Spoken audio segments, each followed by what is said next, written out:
ഇത്രയും നേരം ഞാൻ മിണ്ടാ നിന്നത് എന്റെ മാന്യത. അത് നിന്നോടുള്ള ബഹുമാനം കൊണ്ടൊന്നുമല്ല. ദേ, ഈ ശ്രീലുവിനെ ഓർത്തിട്ടാ. ഇനി നീ ഇവളെ ചുറ്റിപ്പറ്റി നിൽക്കുന്ന ഞാൻ കണ്ട പൊന്നു മോനെ ശരത്തെ നീ തീർന്നു.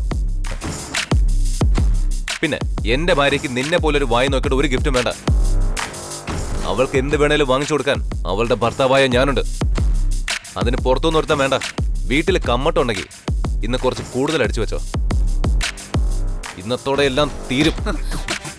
അതിനുശേഷം ഋഷി ശരത്തിനെ തള്ളി മാറ്റിക്കൊണ്ട് ഓഫീസിൽ നിന്ന് ഇറങ്ങിപ്പോയി.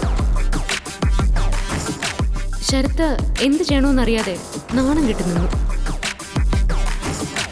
ശ്രീലക്ഷ്മിയുടെ കമ്പനി ശരിക്കും ഒരു വലിയ നഷ്ടത്തിലേക്കാണ് പോയിക്കൊണ്ടിരുന്നത്. ആ സമയത്താണ് ശരത് പാർട്ട്ണറായി വന്നു കയറിയത്. ശരത് അത്യാവശ്യം ഫിനാൻഷ്യൽ സെറ്റപ്പുള്ള മനുഷ്യനാണ് എന്ന് മനസ്സിലായതു മുതൽ ശ്രീലക്ഷ്മി അവനുമായി നല്ലൊരു സുഹൃത്ത് ബന്ധം ഉണ്ടാക്കി വെച്ചു. തന്റെ കമ്പനിയുടെ ഇപ്പോഴത്തെ അവസ്ഥ വെച്ച് ശരത്ത് കൂടെ വേണ്ടത് ശ്രീലക്ഷ്മിയുടെ ആവശ്യമായിരുന്നു. അപ്പോഴാണ് ഋഷിയുടെ ഓരോ കാട്ടിക്കൂട്ടലുകൾ. എന്തിന്റെ കേടായിരുന്നു എനിക്ക്.